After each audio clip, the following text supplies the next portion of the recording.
Salut à toutes et salut à tous, bienvenue dans cette nouvelle vidéo sur la chaîne C'est mon avis. Aujourd'hui je vais vous parler d'un smartphone, je vais vous parler d'un smartphone Samsung, c'est je crois presque la première fois sur la chaîne, en tout cas la seconde fois. Il s'agit du Samsung Galaxy A40. Il y a quelques semaines de ça, quelques mois maintenant, j'avais testé sur la chaîne le Samsung Galaxy A6 en version 2018. Et ce A40 est en quelque sorte le successeur du A6. Alors autant vous dire que le A6 m'avait beaucoup déçu à l'époque, j'avais vraiment pas beaucoup apprécié ce téléphone. Le A40 est quand même vachement mieux. Je vais y revenir en détail dans un instant, mais pour être rapide, on va dire que ce A40 est plutôt pas mal. Alors comme d'habitude, vous retrouvez une version écrite de ce test sur notre site internet www.cmonavis.eu et si vous avez des questions ou des commentaires, je vous conseille de les faire donc directement sur le système de commentaires qui est sur notre article, directement sur le site internet de notre chaîne, donc www.cmonavis.eu. Et donc pour entrer dans le vif du sujet, ce Samsung A40, je l'ai utilisé pendant 4 jours en tant que téléphone principal, d'ailleurs c'est toujours le cas aujourd'hui. Et c'est vrai qu'habituellement, il n'y a pas beaucoup de Samsung sur notre site, que ce soit en test écrit ou donc en vidéo, que ce soit même des déballages. Parce que Samsung, jusqu'à présent, j'étais un petit peu allergique à leur interface qu'ils appellent, qu'ils appelaient, qui est plus le cas d'ailleurs, mais qu'ils appelaient TouchWiz. Alors en fait, si vous êtes un habitué ou une habituée de la chaîne, ou si vous connaissez un peu le monde des smartphones, vous savez que par exemple chez Huawei Honor, l'interface qui est rajoutée par-dessus Android, elle s'appelle EMUI. Chez le concurrent chinois Xiaomi, c'est MIUI. Enfin, il y a plein d'interfaces comme ça. Et chez Samsung, pendant très longtemps, c'était TouchWiz. Donc c'est une interface qui a été rajoutée par-dessus le système Android Google. À l'inverse de ça, vous avez des smartphones comme les Nokia, par exemple, les Nokia, les derniers, qui sont fabriqués par HMD Global et qui fonctionnent sous fonctionnent sous Android One. Donc c'est l'inverse opposé de l'interface Samsung que je vais vous décrire dans un instant parce que Android One, c'est Android tel que Google l'a conçu sans aucun rajout, aucun surplus. Là, on est vraiment à l'opposé parce que Samsung, avec désormais, donc ça s'appelle One UI, la nouvelle interface de Samsung, et comme Xiaomi avec MIUI et comme Huawei avec EMUI, One UI modifie complètement votre interface Android. Alors évidemment, vous pouvez continuer d'installer les applications disponibles sur le Google Play Store, mais c'est vrai que tout est modifié et je vais y revenir dans un instant. On va parler un petit peu pendant quelques instants, pendant quelques minutes, on va parler du téléphone en lui-même. Je vous conseille d'aller voir notre vidéo de déballage pour voir un peu plus en détail le châssis, etc. Et enfin, moi en tout cas, c'est l'un des points positifs, c'est vraiment quelque chose qui m'a plu à propos de ce Samsung, c'est vraiment le poids, le format très contenu. C'est vraiment de plus en plus rare d'avoir des smartphones aussi petits, aussi légers. C'est vraiment agréable. Dans la poche, pardon, il se fait oublier très facilement. Et en plus de ça, il est très joli, il est très bien fini. Là, pour le coup, bravo Samsung. En tout cas, on ne pouvait pas attendre autre chose d'une grande marque comme Samsung. Il est très beau. L'arrière, un petit peu comme ça, avec des reflets un peu holographiques. Je trouve ça très réussi. Il est très joli et la qualité de fabrication, la qualité de finition est vraiment au top. Donc là, pour le coup, c'est du tout bon. L'écran gigantesque, en tout cas par rapport au format du téléphone, parce que le téléphone est assez petit par rapport à ce qu'on trouve habituellement sur le marché, en tout cas maintenant. Et c'est vrai que l'écran, il est grand parce qu'il occupe une grande majorité, quasiment toute la face avant du téléphone. Ils ont enfin adopté comment dire, cette technique de l'encoche, qui est pas vraiment une encoche, qui est une sorte de goutte pour dissimuler, en tout cas pour intégrer la caméra selfie. Pendant très longtemps, Samsung a refusé d'aller vers cette solution de l'encoche. Sur les hauts de gamme, comme par exemple le S10, ils ont trouvé une autre solution, ils font un petit trou dans l'écran LCD, un peu comme Honor avec le View 20. Et là, sur cette gamme de modèles un peu moins chers, donc les A40 et tous ces, il y a aussi le A50, etc. Il y a donc ce système d'encoche. Moi, je trouve ça très joli, je trouve ça très réussi. L'écran, il est vraiment magnifique. C'est un écran AMOLED, donc pour le coup, il est très lumineux, les contrastes sont bons, etc. J'aime beaucoup cet affichage AMOLED, même si les couleurs pour les puristes sont souvent un peu exagérées, un peu comment dire, un peu factices. Voilà, elles sont pas très très. Je sais que si on met une sonde pour voir la véracité des couleurs. Généralement, sur les écrans AMOLED, en tout cas ceux traités par Samsung, généralement, il paraît qu'elles sont un peu fausses, un peu trop exagérées. Le rouge est trop rouge, le bleu est trop bleu, etc. Mais moi, en tout cas, je trouve que ça rend vachement bien. Ça donne un très bel écran, très lumineux. Et quand on prend des photos avec ce téléphone, j'y reviendrai juste après, eh ben, elles paraissent encore plus belles sur l'écran grâce à ces couleurs très vives que quand on les affiche sur un écran d'ordinateur, par exemple. Donc pour commencer sur les points positifs de ce téléphone, hormis donc le format, le châssis assez, le format compact et puis tout le poids qui est léger, etc. Il y a d'autres qualités, heureusement, pour ce petit Samsung. Alors moi, ce que j'ai beaucoup aimé, c'est les photos. Alors par contre, les photos, c'est, comment dire, c'est un peu, c'est mi-figue, mi-raisin. C'est-à-dire que d'un côté, quand j'ai pris des photos avec ce téléphone, j'en ai pris pas mal, sur l'écran, elles paraissent vraiment magnifiques, les couleurs paraissent vraiment vives, etc. Une fois qu'on les affiche sur l'écran d'un PC, par exemple, elles paraissent un peu palotes, un peu ternes. Alors, heureusement, une application comme Google Photos, que j'utilise beaucoup sur smartphone, permet de faire un petit peu de modifier, de mettre une sorte de filtre sur certaines photos, et ça sublime les photos. C'est vrai qu'elles sont plutôt réussies, j'ai fait des photos en extérieur, elles sont nettes, etc. Et il y a aussi un capteur photo grand angle. Alors, c'est un grand angle, mais il fait seulement 5 mégapixels. C'est un peu étrange comme solution. Quand au début, quand j'ai vu sur la fiche technique, il y avait un capteur grand angle en 5 mégapixels, je me suis demandé si c'était pas une erreur, une faute de frappe ou une coquille sur Internet. Et non, il y a vraiment un capteur photo grand angle. Donc, on voit bien d'ailleurs à l'arrière du téléphone, il y a un double capteur. Donc, il y a le capteur principal qui est du 16 mégapixels, je crois, et le capteur grand angle qui est en 5 mégapixels. C'est assez étonnant. Alors, c'est vrai que les photos prises avec ce capteur grand angle, elles sont pas très jolies. Je parle en termes de grain, en termes de finesse. On voit tout de suite que c'est que du 5 mégapixels. Je vous conseille d'aller voir le site, notre site internet avec le test écrit de ce téléphone. J'ai mis des exemples de photos que j'ai pris avec ce smartphone, ce Samsung A40. Donc les photos grand angle, c'est du vrai grand angle. En tout cas, c'est pas comme on peut retrouver par exemple sur le S10, c'est pas la même qualité de capteur grand angle ou sur le Huawei P30. Mais pour le coup, je crois que c'est vraiment le capteur grand angle le moins cher du marché actuellement. J'ai été assez surpris, ça marche pas mal. En plus, l'interface photo est assez claire, assez bien fichu, parce qu'ici vous avez une petite icône, vous voyez, avec les espèces de petits arbres, je sais pas si vous allez voir sur la vidéo, et en fait quand on clique sur les 3 petits arbres, ça fait le grand angle, et quand on clique sur 2 petits arbres, ça fait la photo normale. C'est plutôt bien fichu, ça marche plutôt bien, et les photos, donc moi je dirais qu'elles sont pas mal, elles sont pas exceptionnelles, en tout cas quand on prend des photos et on les visualise sur l'écran, elles paraissent vraiment très belles. Alors, le problème de ce Samsung A40, c'est que dans les 200 € maintenant, il y a beaucoup de concurrence et il est proposé à 249 €. Et moi, personnellement, j'avais pris de plus belles photos avec le Xiaomi Redmi Note 7 qui est proposé à 199 €. Le Xiaomi Redmi Note 7 qui a un capteur 48 mégapixels qui est vraiment excellent. Et en plus, le Xiaomi Redmi Note 7, il a un écran un peu plus grand, tout ça. Bon, il est un peu plus gros, un peu plus lourd, hein, on peut pas tout avoir.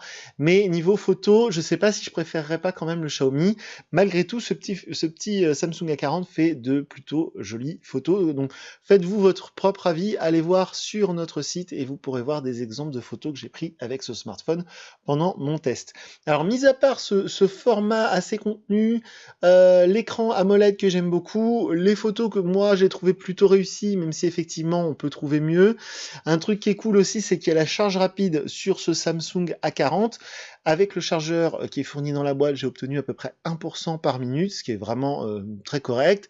Donc c'est pas de la charge ultra rapide comme on peut en avoir maintenant sur des smartphones un peu plus chers que celui-ci, mais c'est une vraie charge rapide. Le chargeur qui est fourni dans la boîte est compatible charge rapide, et on est donc à peu près à 1% par minute, ce qui est plutôt bien. Aussi, il y a la puce NFC intégrée, donc si vous voulez faire des paiements sans contact, vous pouvez le faire donc avec ce Samsung A40. C'est pas mal parce que des fois, justement, sur les concurrents, comme le fameux Redmi Note 7 de chez Xiaomi, il n'y a pas de puce NFC, donc on peut pas utiliser le paiement sans contact. Donc ça, c'est vraiment pas mal. Donc comme je disais dans le début de la vidéo, j'ai eu du mal ces derniers temps avec les smartphones Samsung. Pourtant, mon premier smartphone Samsung, c'était en 2010 et c'était le tout premier Galaxy S. Et c'est vrai que c'est un téléphone qui m'a laissé un très bon souvenir. À l'époque, c'était vraiment le top du top. Et moi, ce que je regrette, c'est que même s'ils ont renommé l'interface, donc l'interface qui est rajoutée par-dessus Android, elle s'appelait TouchWiz, maintenant elle s'appelle One UI, c'est la même que vous pouvez retrouver donc sur le fameux Samsung Galaxy S10. Et Et je trouve que même si évidemment il y a des choses qui ont changé, tout n'a pas forcément changé. En tout cas, parfois, pendant les plusieurs jours où j'ai utilisé ce téléphone, parfois je me suis dit que vraiment c'est typiquement Samsung. Il y a des choses qui m'ont un petit peu agacé, et c'est vrai que ça m'a un petit peu gâché mon expérience. Alors, c'est difficile à vous montrer en vidéo parce que c'est plus au quotidien, c'est plus dans des détails à l'usage qui sont vraiment agaçants. Alors là, par exemple, la page d'accueil, moi j'aime bien avoir une page d'accueil vide, très très sobre, etc. Donc moi, les applis, généralement, je vais les chercher dans le tiroir d'application. Et le tiroir d'application sur One UI, vous voyez, c'est vraiment à l'ancienne parce qu'il est horizontal. C'est très rare maintenant de voir ça. D'habitude, les tiroirs d'application, surtout depuis les dernières versions Android 8 et Android 9, on slide comme ça vers le haut. Quand on a beaucoup d'applis, c'est quand même vachement plus pratique. Là, en plus, moi, j'ai laissé volontairement pour vous montrer la taille des icônes par défaut quand on touche pas au réglage. Et j'ai pas réussi à le remettre sur le launcher, sur la page d'accueil. J'ai réussi à mettre les icônes en petit format, mais en fait, par défaut, elles sont que 4, elles sont gigantesques. Pareil pour les widgets. Je trouve ça assez étrange, en fait. On dirait un peu un mode simplifié, alors que c'est pas le mode simplifié, parce que un mode simplifié, il y en a un qu'on peut activer, donc du coup, tout est encore plus gros, encore plus... Enfin bref, c'est un peu dommage. En tout cas, moi, ça me dérange en tant que geek, en tant que technophile. C'est vrai que c'est peut-être pas forcément un smartphone qui est conçu pour les personnes comme moi. C'est, je pense, un smartphone qui est conçu pour le plus grand nombre, pour les personnes qui ont vraiment besoin d'un téléphone, mais qui veulent pas se compliquer la vie.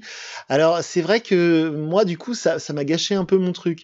Alors, pour vraiment jouer le jeu, j'ai pas installé un autre launcher, un autre lanceur, parce que vous savez, on peut aller sur le Google Play Store et on peut télécharger d'autres lanceurs d'applications qui vont modifier un petit peu donc la page d'accueil, le rendu en fait de ce téléphone, et je l'ai pas fait volontairement pour vous montrer à quoi ça ressemble quand on le laisse tel quel. Et le tiroir d'application, pour moi, c'est symptomissime de ce problème là de Samsung, qui reste un petit peu dans sa philosophie d'il y a quelques années. Alors ils ont un petit peu évolué malgré tout, parce qu'il y a moins d'applications made in Samsung qu'auparavant. Malgré tout, quand vous déballez le téléphone, quand vous l'installez, quand vous suivez la procédure d'installation, il vous propose d'installer tout un tas d'applications Samsung que on peut cliquer oui ou non, j'ai cliqué non, mais il y a voilà, je sais plus, je crois qu'il y a une quinzaine d'applications Samsung, et même quand on dit non, on se tape le Galaxy Store, qui pour moi ne sert à rien, on se tape des applications Microsoft comme Office Mobile et OneDrive, donc voilà, c'est un peu dommage, surtout qu'on ne peut pas les désinstaller. J'ai essayé de désinstaller ces deux applis, on ne peut pas les désinstaller. Donc voilà, il y a ces petites choses-là, ces petits détails, c'est purement logiciel, mais ça m'a un peu gâché l'expérience avec ce A40. Et au quotidien, c'est des petites choses, comme par exemple, il y a une fonctionnalité, moi, que j'aime beaucoup avec Android, c'est que moi qui change beaucoup de smartphones, Android propose de se souvenir de vos logins, donc de vos identifiants et de vos mots de passe dans les applications. Par exemple, si vous changez de téléphone et que vous réinstallez votre application Le Bon Coin, quand vous cliquez sur Le Bon Coin, Google vous dit qu'il se rappelle que votre adresse mail c'est ça, et le mot de passe, il le saisit automatiquement. Et là, Samsung a eu la très bonne idée, attention c'est ironique quand je dis ça, de remplacer cette fonctionnalité Android qui est fort pratique par une fonctionnalité propre à Samsung qui s'appelle Samsung Pass.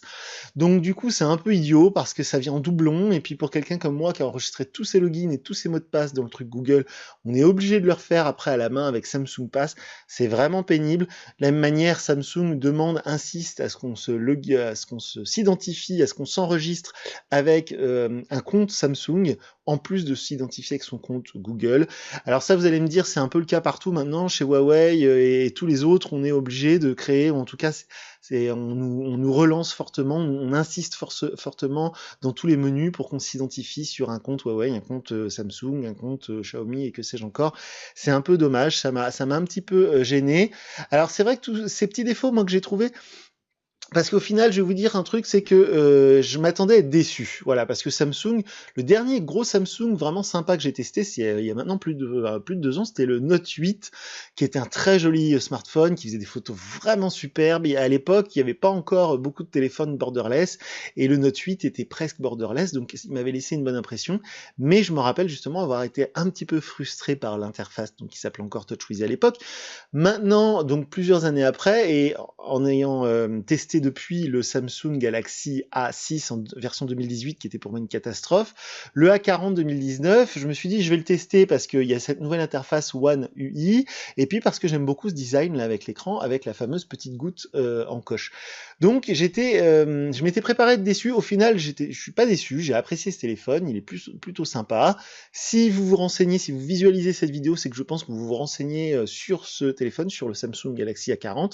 Donc moi, je pense que je peux uniquement vous conseiller de l'acheter parce qu'il est vraiment sympa. Il n'y a rien qui m'a vraiment dérangé, sauf peut-être le manque d'une LED de notification. C'est-à-dire que quand vous recevez un SMS ou un mail ou que vous loupez un appel, que vous revenez et qu'il y a vous savez, moi j'aime bien ça. C'est-à-dire que quand l'écran il est éteint, sur certains téléphones, il y a une petite diode qui clignote pour vous indiquer que vous avez un message en attente ou quoi.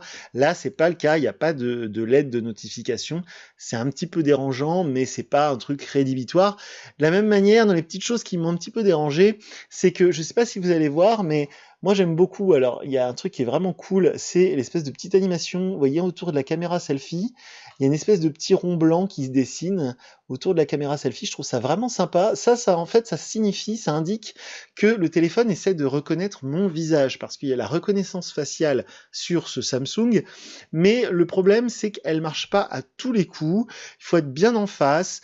Et quand on enregistre son visage dans les menus, il nous indique très clairement que si on porte des lunettes, vaut mieux les mettre pour être identifié. Si on enlève ses lunettes, on ne pourra pas forcément être reconnu si on porte les lunettes après. Donc c'est quand même une reconnaissance faciale très capricieuse, voilà, elle est très sensible, on va dire. Donc plusieurs fois, à plusieurs reprises avec moi, ça n'a pas fonctionné et j'ai été obligé d'utiliser le lecteur d'empreintes. Alors heureusement, le lecteur d'empreintes, il est bien placé et il est performant. Par contre, un truc qui m'a vraiment surpris, ça fait très longtemps que j'avais pas vu ça, il n'est possible d'enregistrer que 3 empreintes. J'ai vraiment, au début, je croyais que j'avais loupé un truc, une étape. Non, on ne peut enregistrer que 3 empreintes.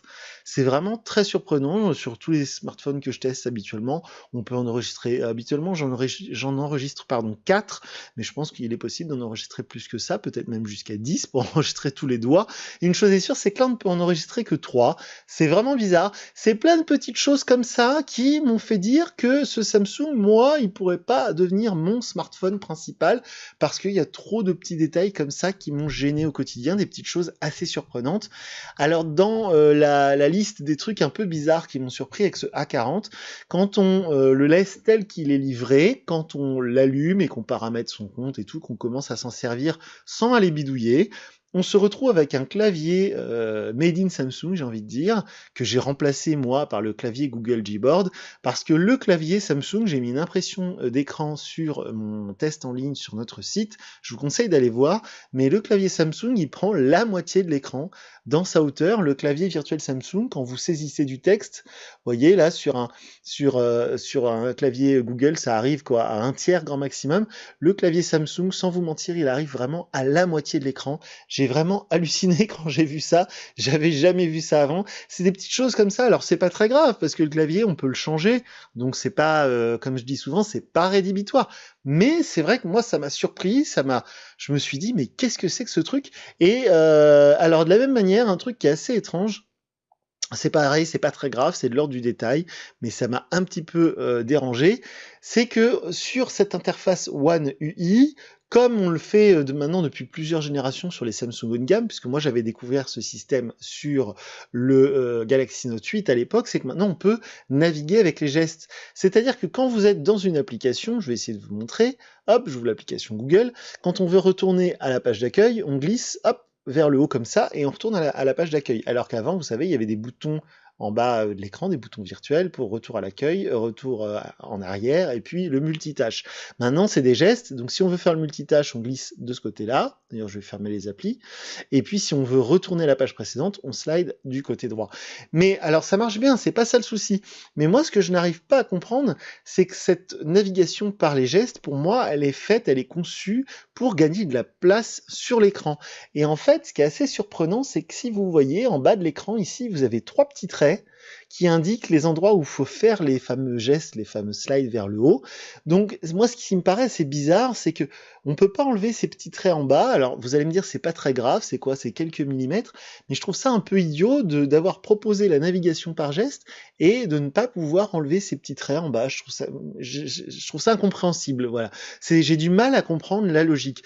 Donc c'est des petites choses comme ça, des petits détails qui, au fur et à mesure, m'ont fait dire, bon, bah, ce Samsung est pas mal, il est petit, il est joli, il tient bien dans la main, l'ergonomie est vraiment pas mal, il y a la reconnaissance faciale, il y a le NFC, c'est l'USB type C, il y a un bel écran AMOLED, il y a plein d'avantages sur ce petit téléphone qui est bien sympa, mais il y a des petites choses comme ça qui sont assez, pour moi, illogiques ou incompréhensibles.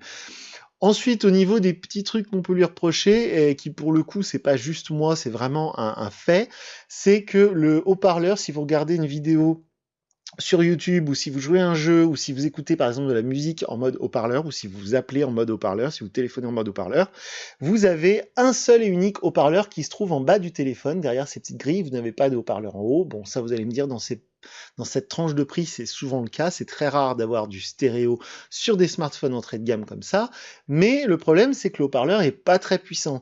Moi j'utilise régulièrement mon téléphone en voiture pour écouter de la musique, je le fais avec tous les téléphones que je teste, et avec celui-ci j'ai été surpris, le son est vraiment pas très puissant, donc si vous appelez souvent en mode haut-parleur dans un environnement bruyant, vous allez vraiment devoir tendre l'oreille, vous n'allez pas entendre grand chose, c'est pareil, c'est un petit peu dommage. Et enfin pour terminer, l'autonomie elle est pas mauvaise, mais elle est pas exceptionnelle non plus. Vous voyez là par exemple, j'ai perdu un peu plus de 20% depuis midi, donc c'est pas exceptionnel, il tiendra la journée, mais c'est pas la meilleure autonomie du marché. Une fois encore, on peut pas avoir le beurre et l'argent du beurre, donc le téléphone est mince, petit, compact, léger, etc. Donc la batterie, elle est que entre guillemets de 3000 mAh sur certains concurrents comme par exemple le Asus Zenfone Max M2 ou bien d'autres modèles, le fameux Xiaomi Redmi Note 7 par exemple, ils sont de 4000 mAh, donc on a des autonomies meilleures que ce petit Samsung. Alors l'écran AMOLED consomme peu d'énergie, donc ça compense un petit peu, mais malgré tout l'autonomie elle est pas fantastique, elle est bonne, elle est ni bonne ni mauvaise, mais elle tiendra juste la journée sans plus, en tout cas pour un usage comme le mien, parce que comme d'habitude je rappelle que là les petites critiques que je peux faire sur le téléphone, c'est par rapport à moi, c'est mon usage, c'est mon avis, c'est vraiment peut-être que d'autres personnes ne seront pas gênées par les choses par lesquelles j'ai été gêné sur ce smartphone, donc Samsung Galaxy A40. Donc voilà pour essayer de résumer tout ça. Je dirais que si vous achetez un Samsung A40 et que vous avez déjà un Samsung dans la poche ou que vous cherchez vraiment un smartphone qui marche bien, qui capte bien, parce que ça j'ai pas de souci. De toute façon, on va être très franc, c'est très rare maintenant d'acheter un smartphone et on a des problèmes de réseau. En tout cas, ça m'est pas arrivé depuis très longtemps. Ça marche bien, le Wi-Fi marche bien, la 4G marche bien, la qualité des appels est bonne, donc ça aucun souci là-dessus. Mais c'est vrai que si vous cherchez un smartphone vraiment un peu geek où vous allez pouvoir avoir un rapport qualité-prix excellent, ce sera pas forcément celui-ci, je pense. En tout cas, c'est vraiment mon point de vue, parce que, par exemple, si vous voulez des meilleures photos, il est facile d'avoir des meilleures photos pour le même prix ou pour moins cher. Si vous voulez une meilleure autonomie, il est facile d'avoir une meilleure autonomie pour le même prix ou pour moins cher. Si vous voulez la reconnaissance faciale, elle est maintenant sur beaucoup de modèles à ce prix-là, etc., etc. Donc il y a plein de petites choses. Moi, par exemple, l'interface One UI, elle me gêne terriblement. Donc ça plus ça fait que c'est pas un mauvais téléphone. D'ailleurs, si vous allez voir notre article en ligne, vous allez voir qu'il a été plutôt bien noté, parce que je crois qu'il obtient la note de 8 sur 10. Mais voilà, il y a des petites choses qui me font dire que c'est pas un coup de cœur. Autant j'ai eu des coups de cœur ces derniers temps sur des téléphones. Le Honor 8X, par exemple, était vraiment un coup de cœur. Le fameux Xiaomi Redmi Note 7 était vraiment un coup de cœur, mais ça, c'est pas que moi. Je crois que tout le monde qui a testé ces téléphones l'a adoré. J'aime beaucoup les derniers Nokia, par exemple, le 5.1 Plus, c'était un bon smartphone, etc. Mais c'est vrai que ce petit Samsung A40, il me laisse un sentiment mitigé. Je ne sais pas dire si il m'a plu ou pas. C'est vrai que bon, c'est un smartphone assez plaisant à utiliser. Moi, ce que j'aime beaucoup, c'est ce format assez compact, c'est l'écran AMOLED, voilà, toutes ces petites choses-là que j'ai bien aimées. Mais voilà, il y a quand même pas mal de choses mis bout à bout qui m'ont un peu gêné. Je précise aussi que c'est assez étrange, mais il y a un grand tiroir SIM, vous pouvez le voir dans la vidéo de déballage. Vous pouvez mettre 2 cartes SIM et une carte micro SD, donc ça c'est plutôt cool. Niveau performance, j'ai eu aucun souci, il est très fluide, ça marche bien, j'ai pas eu un seul ralentissement, j'ai pas eu un plantage, donc ça voilà, c'est du tout bon. C'est pas un téléphone conçu par exemple pour le jeu, mais il peut faire tourner quasiment tous les jeux qui sont disponibles sur le Google Play Store. Donc voilà, il y a quand même beaucoup de choses positives et il y a beaucoup de petits trucs qui m'ont un petit peu agacé. Donc je ne saurais dire si je conseille ou pas ce Samsung Galaxy A40. Je pense que si vous tombez sur cette vidéo, c'est que vous vous renseignez sur ce téléphone et je pense que du coup vous pouvez l'acheter parce que c'est un téléphone qui sera fait pour le plus grand nombre. Mais si vous faites partie de la petite partie si vous êtes un peu geek, voilà, que vous cherchez un smartphone vraiment avec vraiment plein de fonctionnalités ou plein de petites choses ou plein de qualités pour pas très cher, ce sera pas forcément ce Samsung. Si vous avez des questions, n'hésitez pas, je vais le garder encore pendant quelques jours, ce Samsung Galaxy A40. Il y avait un abonné par exemple qui nous a contacté par les réseaux sociaux pour savoir s'il y avait une possibilité de faire des notifications autres que par la LED, vu que la LED il n'y en a pas. Donc si vous avez des questions de ce genre-là, n'hésitez pas à nous contacter par les réseaux sociaux. Et par contre, si vous avez des questions, évitez les commentaires YouTube, parce que les commentaires YouTube, on n'y va pas beaucoup, voire plus du tout. Donc préférez notre site internet, allez sur l'article dédié à ce smartphone, et en dessous l'article, vous pouvez poser vos questions dans les commentaires. Sinon, vous pouvez nous contacter par les réseaux sociaux, on est présent sur Twitter, Facebook et Instagram. Donc voilà pour ce Samsung Galaxy A40, je crois que j'en ai plutôt fait le tour. Si j'ai oublié quelque chose, de toute façon, suivez-nous sur les réseaux sociaux et vous verrez que ce soit pour ce téléphone-là ou pour les autres, généralement, au fur et à mesure des jours que je l'utilise, je fais des tweets ou je fais des publications sur Facebook pour dire ce que j'en ai pensé, pour publier parfois des photos que je prends avec les téléphones. Si vous voulez voir des photos prises avec ce téléphone, c'est sur notre article, sur notre site. Et puis voilà, sinon, le prochain smartphone qu'on va tester sur la chaîne, ce sera sans doute le Xiaomi Mi 9 SE. Le nom est un peu à rallonge. Et peut-être un jour, le Samsung Galaxy A50, qui est le modèle juste au-dessus celui-ci. Mais donc voilà pour ce Galaxy A40, un petit téléphone bien sympa malgré tout, que j'ai du mal à savoir, à me dire, je sais même pas si quelqu'un me demande, il me dit tu en as pensé quoi? Je sais pas trop, les photos sont moyennes, l'autonomie est moyenne, j'aime beaucoup le design, j'aime beaucoup l'objet en lui-même, et One UI m'a un peu dérangé, voilà pour résumer. Donc je vous dis à très bientôt pour une nouvelle vidéo sur la chaîne C'est mon avis, salut!